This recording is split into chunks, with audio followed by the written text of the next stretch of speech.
নিজের ছেলেকে আব্বু এবং মেয়েকে আম্মু সম্বোধন করে ডাকা যাবে কিনা, খাওয়ার সময় সালাম দেওয়া যাবে কিনা, ঘুষ দিয়ে চাকরি নিলে সারা জীবন ইনকাম কি ঘুষের টাকার মতো হয়ে যাবে, আমার মেয়ের বয়স 3 বছর, সে আমার নামাজের আদায়ের সময় বারবার সামনে আসে, তাতে কি গুনাহ হবে, আমার নামাজ নষ্ট হবে কিনা। আমাদের দেশ সচরাচর দেখা যায় মৃত ব্যক্তিকে গোসল দেওয়ার পর গোসল দেওয়ার স্থানে 41 দিন পর্যন্ত কাউকে যেতে মানা করা হয়, সেখানে সন্ধ্যাবেলা 41 দিন পর্যন্ত আগরবাতি বা মোমবাতি জ্বালানো হয়। এটা কি শরীয়ত সম্মত? মৃত ব্যক্তির জন্য দোয়া করার সুন্নাহ পদ্ধতি কি? আবেগের বশে ফোনে দুজন কবুল বলে ফেলেছি, আমাদের কি বিয়ে হয়ে গিয়েছে, চোখের পাতায় আইলাইনার দেওয়া জায়েজ হবে কিনা, আমার ছোট বাচ্চা ঘন ঘন দুধ বমি করে, ছোট বাচ্চারই বমি গায়ে লাগলে সে কাপড় কি নামাজ হবে? নামাজে দাঁড়ানোর পর নাকি ডান পায়ের বুড়ো আঙ্গুল নাড়ানো যায় না, এটা কি সত্য? ফজর নামাজের আজানে আসসালাতু খায়রুম মিনান নাওম বলার সময় আমরা উত্তরে কি পড়ব? অনেক বয়স হওয়ার পরও আমার বড় ভাই বিয়ে করছে না, পরিবার চাচ্ছে আমাকে বিয়ে করাতে, কিন্তু আমি সমাজের মধ্যে লজ্জিত হয়ে যাচ্ছি, আমার কি করণীয়? প্রচন্ড গরমের কারণে যদি ঢিলা গেঞ্জি পরিধান করি তাহলেও কি আল্লাহ লানত বর্ষিত হবে? উজু করার সময় বেসিনে পা ধোয়া কি ঠিক? গোপন অঙ্গে হাত লাগলে উজু থাকে কিনা? গোসল করার পর পুরনো উজু করার প্রয়োজনীয়তা আছে কিনা? নামাজের সময় মোবাইলে চোখ গেলে কি নামাজ হবে? চলুন তাহলে আর বিলম্ব না করে আপনাদের প্রশ্নের উত্তর দেওয়ার আলোকিত ভবনে আমরা প্রবেশ করি এবং শুরু করি। আমরা ফারজানা রহমান শারমিন জানতে চেয়েছেন, প্রচন্ড গরমের কারণে যদি ঢিলা গেঞ্জি পরিধান করি তাহলেও কি আল্লাহ লানত বর্ষিত হবে? ফারজানা, যদি বাসা বাড়িতে আপনি পড়েন তাহলে তো আল্লাহ লানত বর্ষিত হওয়ার কোনো প্রশ্নই ওঠে না, যদি গায়ে মহানামের সামনে এসে পড়ে না যান। আপনি বা সেটা পড়ার পর উপর দিয়ে পাতলা ওড়না পরে নেন, যাতে আপনার সৌন্দর্য প্রকাশিত না হয় গায়ে মহারামদের সাথে, এরকম যদি চলেন তাহলে কোনো অসুবিধা নেই বাসা বাড়িতে। আর বাসা বাড়ির বাইরে যদি আপনি যান তাহলে সেক্ষেত্রে বোরকার নিচে যদি আপনি এ ধরনের পোশাক পরেন কোনো অসুবিধা নেই ইনশাআল্লাহ বিদিনিল্লাহ। অর্থাৎ আপনার পর্দা বাইরে যখন যাবেন পর্দা মেনটেন করতে হবে। গরম এর কষ্ট যত বেশি, জাহান্নামের গরমের কষ্ট তার চাইতে অনেক বেশি। অতএব পর্দা লঙ্ঘন যেন না হয়, পরপুরুষের সামনে যাতে আপনার পর্দা লঙ্ঘিত না হয় সে বিষয়টা আপনি খেয়াল করবেন। এছাড়া বাকি অবস্থাতে আপনি করতে পারেন। আবু রেজা ইনুর আপনি লিখেছেন, আমার ছোট বাচ্চা ঘন ঘন দুধ বমি করে, ছোট বাচ্চারই বমি গায়ে লাগলে সে কাপড় কি নামাজ হবে? বাচ্চা যদি বমি করে এবং সেটা আপনার কাপড় লেগে যায়, অবশ্যই যে অংশ লাগবে সে অংশ নাপাক হবে, অংশ আপনি ধুয়ে ফেলবেন, বাকি কাপড় পাক আছে বাকি থাকবে, যেটুকু লাগবে সেটুকু ধুয়ে ফেললে পাক হয়ে যাবে। এই যে সাথে আপনি লিখেছেন, পার্লারে কোকড়া চুল সোজা করলে কি গুনাহ হবে? কোকড়া চুল আপনার যদি মনে করেন যে এটা আপনার সৃষ্টিগত একটা সমস্যা, আপনার এটা রোগের মতো অস্বাভাবিকতা আছে এর মধ্যে, তাহলে সেক্ষেত্রে এটা সোজা করার জন্য আপনি চেষ্টা করলেন এবং ব্যবস্থা নিলেন, তাতে ইনশাআল্লাহ গুনাহ হবে না। রেজাউল আমিন আপনি লিখেছেন, অনেক বয়স হওয়ার পরও আমার বড় ভাই বিয়ে করছে না, পরিবার চাচ্ছে আমাকে বিয়ে করাতে, কিন্তু আমি সমাজের মধ্যে লজ্জিত হয়ে যাচ্ছি, আমার কি করণীয়? লজ্জিত হওয়ার কিছু নেই। বিয়ে বড় ভাইয়ের আগে ছোট ভাই করলে যে কোনো গুনাহ হয় এরকম না, এটাকে দোষণীয় মনে করাটা আমাদের সমাজের ত্রুটি বরং। অতএব এই সমাজের ভুল ভাঙার চেষ্টা করাটা দোষণীয় কিছু না। আপনার পরিবার যে আপনাকে বিয়ে করতে চাচ্ছে এটাই তো শুকর আদায় করার মতো বিষয়। যে অনেক পরিবার তো বড় ভাই বিয়ে না করলে ছোট ভাইকে আটকে রাখেন, বড় ভাই আটকাচ্ছে না, আমার মনে হয় আপনার বিয়ে করতে আগ্রহী হওয়া উচিত। নারুজ্জামান সরকার এআইডি থেকে আপনি লিখেছেন, ঘুষ দিয়ে চাকরি নিলে সারা জীবন ইনকাম কি ঘুষের টাকার মতো হয়ে যাবে?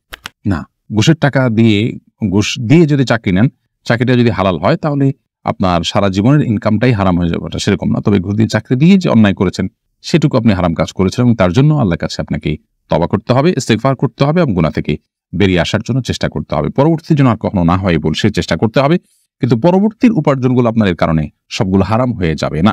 শিহাব আপনি লিখেছেন, খাওয়ার সময় সালাম দেওয়া যাবে কিনা? খাওয়ার সময় সালাম দেওয়া নেওয়াতে মৌলিকভাবে কোনো অসুবিধা নেই, যদি ডিস্টার্ব ফিল না করেন যাকে সালাম দিয়েছেন তিনি, তাহলে সেক্ষেত্রে খাওয়ার ফাঁকে ফাঁকে আমরা কথা বললে সেটা যেরকম নাজায়েজ নয়, ঠিক সালাম আদান প্রদান করলে সেটা নাজায়েজ নয়। আমরা অনেকে মনে করি খাওয়া আর ইবাদত করা সমান, খাওয়া আর নামাজ পড়া সমান, এরকম অনেক মুখরোচক কথা বা অনেক বলি আমরা শুনতে পাই, এগুলোর কোনো ভিত্তি নেই। নামাজ এরকম কথা বলা যায় না, সালাম দেওয়া যায় না, খাওয়ার সেরকম কথা বলা যাবে না, বোবার মতো বসে খেতে হবে এবং সালাম দেওয়া যাবে না, এরকমটা আমরা অনেকে মনে করি, এটা সঠিক নয়। আশরাফুল হক শুভ আপনি জানতে চেয়েছেন, আমাদের দেশ সচরাচর দেখা যায় মৃত ব্যক্তিকে গোসল দেওয়ার পর গোসল দেওয়ার স্থানে 41 দিন পর্যন্ত কাউকে যেতে মানা করা হয়, সেখানে সন্ধ্যাবেলা 41 দিন পর্যন্ত আগরবাতি বা মোমবাতি জ্বালানো হয়, এটা কি শরীয়ত সম্মত? কোনো জায়গায় মৃত ব্যক্তিকে গোসল দেওয়া হলে সেখানে এই প্রথাটি আমাদের সমাজে অনেক ক্ষেত্রেই প্রচলিত আছে, যে আগরবাতি বা মোমবাতি ইত্যাদি সেখানে আপনার জ্বালানো হয় এবং সন্ধ্যাবেলা 41 দিন পর্যন্ত এই কাজটি করা হয়, কেউ সেখানে যেতে চাইলে নিষেধ করা হয়। এটি সম্পূর্ণ কুসংস্কার এবং এ ধরনের বিশ্বাসগুলো শিরকি বিশ্বাস, কুসংস্কারচ্ছন্ন বিশ্বাস। এর বেশিরভাগই এসছে হিন্দু সমাজ থেকে। একজন মুসলমানের এই সমস্ত কুসংস্কারকে বর্জন করা উচিত। যেখানে গোসল দেওয়া হবে সে জায়গার বিশেষ কোনো বিধান নাই, সেটা অন্য 10টা জায়গার মতোই একটি জায়গা। আমি আরিফুল ইসলাম জানতেছেন, মৃত ব্যক্তির জন্য দোয়া করার সুন্নাহ পদ্ধতি কি? মৃত ব্যক্তির জন্য আল্লাহ তাআলার কাছে সাধারণভাবে দোয়া করবেন, আল্লাহ আপনি তাকে মাফ করুন, ক্ষমা করুন, ইস্তিগফার করবেন, কায়মনোবাক্যে আল্লাহর কাছে তার পক্ষ হয়ে সুপারিশ করবেন, ক্ষমা চাইবেন। এসএইচ রুবেল, এছাড়া বিশেষ কোনো পদ্ধতি নেই, একত্র হতে হবে, লোকজন জড়ো করতে হবে, হুজুরদেরকে নিয়ে আসতে হবে, এমন কোনো কথা কোরআন হাদিসে আমাদেরকে বলা হয়নি। আমির আনুর, আপনি লিখেছেন চোখের পাতায় আইলাইনার দেওয়া জায়েজ হবে কিনা। আপনি আইলাইনার যদি দেন বা সাজসজ্জার জন্য দেন, তাহলে সেক্ষেত্রে চোখের সৌন্দর্য বৃদ্ধি করার উদ্দেশ্যে দিতে পারেন। স্বামী থাকলে স্বামীকে প্রদর্শন করবার জন্য, কিংবা মাহারামদের সামনে শুধুমাত্র এটি প্রদর্শিত হবে। আর যদি রাস্তাঘাটে গায়ে মাহারামদের সামনে এটি প্রদর্শন করার উদ্দেশ্য হয় বা ওপেন সবার জন্য আপনি নিজের সৌন্দর্যকে প্রকাশ করার উদ্দেশ্যে দিয়ে থাকেন, তাহলে সেক্ষেত্রে এটা না যায় গুনাহ হবে। ফখরুল ইসলাম মাহিন, আপনি লিখেছেন আবেগের বশে ফোনে দুজন কবুল বলে ফেলেছি, আমাদের কি বিয়ে হয়ে গিয়েছে? জি না, বিয়ে তো সহজ নয় যে আবেগের বশে দুজনে কবুল করে বলে ফেলছেন আর বিয়ে হয়ে গেছে। দুজন সাক্ষীর সামনে প্রস্তাব এবং কবুল হবে এবং অন্যান্য শর্তাদি পাওয়া যাবে, তখন সেক্ষেত্রে সেটি শরিয়ার দৃষ্টিকোণ থেকে বিশুদ্ধ এবং আপনার সঠিক বিয়ে হিসেবে বিবেচিত হবে। মাহমুদুল হাসান ভুঁইয়া, আপনি জানতে চেয়েছেন ফজর নামাজের আজানে আসসালাতু খায়রুম মিনান নাওম বলার সময় আমরা উত্তরে কি পড়ব। এক্ষেত্রে জমহুর ফুকাহা বা বেশিরভাগ ইমামগণের মত হলো সাদাকতা ওয়া বারারতা। আসসালাতু খায়রুম মিনান নাওম মানে হলো সালাত বা নামাজ, এটা ঘুম থেকে উত্তম। এটি যখন মুয়াজ্জিন বলবেন তখন তাকে বলতে হয় সাদাকতা ওয়া বারারতা, অর্থাৎ হে মুয়াজ্জিন তুমি সত্য বলেছো এবং ভালো বলেছো, ভালো কাজ করেছো। এই কথা বেশিরভাগ ফুকাহা একরাম বা জমহুর ফুকাহা একরাম বলতে বলেছেন মুয়াজ্জিনের জবাবে, এবং একটি রিওয়ায়াতে এটি এসছে, যদিও রিওয়ায়াতটা সনদকে অনেক মুহাদ্দিসগণ যায়ীফ বলেছেন। আর এই কারণে অন্য একদল উলামা ইকরাম বলেন যে আসসালাতু খায়রুম মিনান নাওম যখন বলবো আমরা, মুয়াজ্জিন যখন আসসালাতু খায়রুম মিনান নাওম বলবে, আমরাও আসসালাতু খায়রুম মিনান নাওম বলবো। এর কারণ হলো যে আসসালাতু খায়রুম মিনান নাওম এই বাক্যটি মুয়াজ্জিনের বাক্য, আর এক্ষেত্রে নবী আলাইহিস সালামের সাধারণ যে নির্দেশনা বুখারী মুসলিমে আসছে যে ফাকুলু মিসলা মা ইয়াকুল ইযা সামি'তুমুন নিদা, যখন তোমরা মুয়াজ্জিনের আযান শুনবে ফাকুলু মিসলা মা ইয়াকুল মুয়াজ্জিন, তখন মুয়াজ্জিন যা বলবে হুবহু তোমরা তা বলো। শুধুমাত্র হাইয়া আলাস সালাহ হাইয়া আল ফালাহর মধ্যে নবী আলাইহিস সালাম ওই হাদিসে লা হাওলা ওয়া কুওয়াতা ইল্লা বিল্লাহ বলতে বলেছেন। অতএব দুইটা বাদে বাকি সবগুলোতেই ওই হাদিসের সাধারণ যে নির্দেশনা সেটা অনুযায়ী আসসালাতু খায়রুম মিনান নাওম শুনলে আসসালাতু খায়রুম মিনান নাওম অর্থাৎ হুবহু এটা অনুকরণ করার নির্দেশনা দিয়ে থাকেন। এসএইচ রুবেল, আপনি জানতে চেয়েছেন আইডি থেকে নামাজে দাঁড়ানোর পর নাকি ডান পায়ের বুড়ো আঙ্গুল নাড়ানো যায় না, এটা কি সত্য? না, এরকম কোনো কথা আমাদের জানা নেই, প্রয়োজন হলে নাড়ানো যেতে পারে। সামি, আপনি লিখেছেন মনের মধ্যে খারাপ চিন্তা আসলে কি করণীয়। মনের মধ্যে খারাপ চিন্তা যদি আসে তাহলে সেক্ষেত্রে প্রথমত সেখান থেকে নিজেকে সরাবার জন্য আপনার চেষ্টা করা। খারাপ চিন্তা যে কারণে আসে, যে জায়গায় গেলে আসে, বিচরণ করলে সেই জায়গাগুলোতে সরে আসা এটা কর্তব্য। আর আল্লাহ সম্পর্কে, আখিরাত সম্পর্কে বাজে চিন্তা ইত্যাদি অনেক সময় আসে, এরকম আসলে তাহলে সেক্ষেত্রে বাম দিকে 3 বার প্রতীকী থুতু ফেলে থু এভাবে 3 বার প্রতীকী থুতু ফেলা এবং আমানতু বিল্লাহি ওয়া রাসূলিহি পড়া এবং আউযু বিল্লাহি মিনাশ শাইতানির রাজিম পড়া, এগুলোর মাধ্যমে ইনশাআল্লাহ বিদিনিল্লাহ আমরা মনের বাজে চিন্তাকে দূর করার চেষ্টা করতে পারি। কোহিনুর বেগম লিখেছেন আমার মেয়ের বয়স 3 বছর, সে আমার নামাজের আদায়ের সময় বারবার সামনে আসে, তাতে কি গুনাহ হবে? আমার নামাজ নষ্ট হবে কিনা? না, আপনার গুনাহ হবে না এবং আপনার নামাজ নষ্ট হবে না। তবে ছোট বাচ্চা আপনার নামাজের খুব বেশি সমস্যা তৈরি করবে এরকম মনে হলে অন্য কেউ থাকলে তাদেরকে দিয়ে তাকে ধরে রাখার বা তাকে নিয়ন্ত্রণ করার ন্যূনতম চেষ্টা করা উচিত। আব্দুর রহমান জানতে চেয়েছেন আমি একজন দর্জি, মহিলাদের পোশাক তৈরি করি, আমি যদি কোনো মহিলাকে তার ইচ্ছা মতো ডিজাইন জামা বানিয়ে দেই আর সে যদি সেটা পরে বেগানা পুরুষের সামনে যায়, দেখে আমার পাপ হবে? যদি এমন হয় যে পোশাকটা বানানোই হচ্ছে পাপের কাজের জন্য আপনি জানেন, তাহলে সেক্ষেত্রে তাকে সহায়তা হবে তার সেটা তৈরি করে দিলে। সেজন্য এটি তৈরি করার ক্ষেত্রে আপনি ডিনাই করা উচিত, এতটুকু এখতিয়ার অধিকার আপনার থাকা উচিত এবং ইমানি গায়রত যেটাকে বলে, ইমানি আত্মসম্মান বোধ সেটা আপনার থাকা উচিত।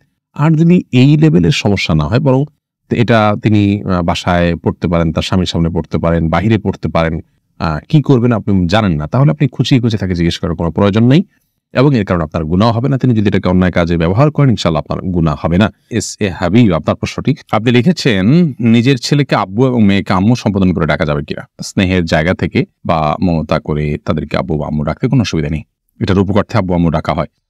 আব্বু আম্মু ডাকার মানে এই না যে আমার কাগজে কলমে জন্মদাতা পিতা বা মাতা হিসেবে তাদেরকে ঘোষণা দিলাম, এরকম তো আর কেউ করে না। অতএব স্নেহের বসে তাদেরকে আব্বু কিংবা আম্মু ডাকাতে কোনো সমস্যা নেই। মুয়াজ ইনসান, আপনি জানতে চেয়েছেন সুদের টাকা দিয়ে তৈরি করা বাড়িতে আমল করলে আমল কি কবুল হবে? সুদের টাকা দিয়ে তৈরি করা বাড়িতে যদি আমল করেন তাহলে আমল কবুল হবে না, বিষয়টি কিন্তু সেরকম নয়। ধরুন সুদের টাকা দিয়ে আরেকজন বাড়ি করেছে, আপনি সেখানে আমল করেছেন, তো আপনার আমল কবুল হওয়ার সাথে ওইটার কোনো সম্পর্ক নেই। সালমা বেগম জানতে চেয়েছেন মহিলাদের ভাঙতি রোজা কি স্বামীর অনুমতি ছাড়া রাখা যাবে? স্বামীর অনুমতি ছাড়া রাখা যাবে না। স্বামী যদি বলো যে হ্যাঁ রাখতে পারে, আর যে সময় বাসায় থাকেন তাহলে সেক্ষেত্রে স্বামীর অনুমতি নিয়ে তারপরে রাখা উচিত। ভাঙতি রোজা যেগুলো, এগুলো তো ফরজ রোজা, কিন্তু ওই দিন রাখাটা তো আপনার জন্য ফরজ নয়, অতএব দিনটা নির্দিষ্ট করার ক্ষেত্রে তার সম্মতি নিয়ে করা উচিত। কারজাই এর দিকে আপনি জানতে চেয়েছেন, কারো থেকে ঋণ নিলে যার থেকে ঋণ নিয়েছি ওই ব্যক্তিকে পরবর্তীতে খুঁজে না পেলে করণীয় কি? যদি কোনোভাবে খুঁজে পাওয়া না যায় এবং আশাও ছেড়ে দেন, তাহলে সেক্ষেত্রে সেই ঋণের টাকা আপনি যে কোনো গরিব মানুষকে, অসহায় মানুষকে আপনি দান করে দিবেন বা কল্যাণমূলক খাতে দান করে দিবেন ওই ব্যক্তির তরফ থেকে, প্রাপকের তরফ থেকে, তাহলে আপনি দায়মুক্ত হবেন ইনশাআল্লাহ। এমডি ইফতিখার শুভ আপনি জানতে চেয়েছেন, নখপালিশ লাগিয়ে নামাজ পড়লে নামাজ হবে কিনা? নখপালিশ লাগিয়ে যদি আপনি অজু করেন তাহলে অজু হবে না, আর অজু না হলে নামাজ হবে না, অতএব বলতে পারেন নখপালিশ লাগিয়ে অজু করে নামাজ পড়লে নামাজ হবে না। কিন্তু যদি অজু অবস্থায় নখপালিশ লাগিয়ে আপনি নামাজ পড়েন অজু অবস্থায়, তাহলে ওই নামাজটা হবে। পরবর্তীতে আবার যখন নামাজের সময় হবে বা অজু ভাঙবে তখন আপনাকে নখপালিশ রিমুভ করে তারপরে অজু করতে হবে, অন্যথায় এটি জায়েজ হবে না। মা বোনরা মাসিকের দিনগুলোতে নেল পালিশ ইউজ করতে পারেন, কোনো অসুবিধা নেই, যেহেতু তখন নামাজের অপশন তাদের নাই। কিন্তু পরবর্তীতে আবার নামাজ যখন শুরু হবে তার আগে তাদেরকে সেটি রিমুভ করে নিয়ে তারপর উজু করে নামাজ পড়তে হবে। মুসলিউদ্দিন হৃদয় জানতেছেন, পুরুষ ডাক্তার দ্বারা সিজার ডেলিভারি করানো যাবে জায়েজ কিনা? যদি বিকল্প না থাকে তাহলে জায়েজ আছে, কিন্তু এটি আমাদের দেশের জন্য খুবই লজ্জাজনক একটি অধ্যায়। বাংলাদেশে এখন অহরহ ডেলিভারি করানো হয়, সিজার করানো হয় পুরুষ ডাক্তারের মাধ্যমে। শুধু বাংলাদেশে নয়, সৌদি আরবেও এটি আমি দেখেছি, কাছে থেকে জেনেছি যে পুরুষ ডাক্তাররা এই কাজগুলো করেন। এটি খুবই গর্হিত কাজ, খুবই গর্হিত কাজ। নারী ডাক্তারদেরকে উৎসাহিত করা উচিত এবং নারীদেরকে ডাক্তারি পড়ানো উচিত এবং এই কাজগুলো নারী ডাক্তারদের উপর ছাড়া উচিত।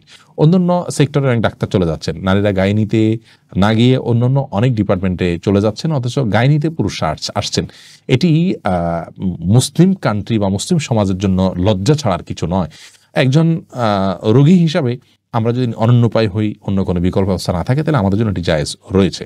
হোসেন আহমদ জানতে চেয়েছেন, আমার পরিপূর্ণ বয়স হচ্ছে, আমি বিয়ে করতে চাই, এখন আমার পরিবারকে কিভাবে বলতে পারি, পরামর্শ চাই। আপনার বিয়ের বয়স হচ্ছে, আপনি নিজে না বলতে পারলে অন্য কারোর মাধ্যমে বলাবেন। এই জন্য তো গোটা পরিবারকে দিনের পথে আনার জন্য আগে চেষ্টা করতে হয়। তারা যখন দিন বুঝবেন তখন তাদের সব কিছু বোঝানো সম্ভব হবে কোন হাদিসের আলোকে। আপনি নিজে না পারলে অন্য কারোর মাধ্যমে করবেন। আলমগীর হোসেন জানতে চেয়েছেন, নামাজের সময় মোবাইলে চোখ গেলে কি নামাজ হবে? নামাজ হয়ে যাবে, কিন্তু এটি নামাজের মানকে অনেকখানি নিচে নামিয়ে দিবে। মোবাইল এর দিকে চোখ যাওয়া উচিত নয়, বরং নামাজের সময় সিজদার জায়গায় চোখ থাকা উচিত। নামাজের দিকে অন্যদিকে মন যেতে পারে সে বিষয়গুলোকে সরিয়ে ফেলা উচিত নামাজের আগেই।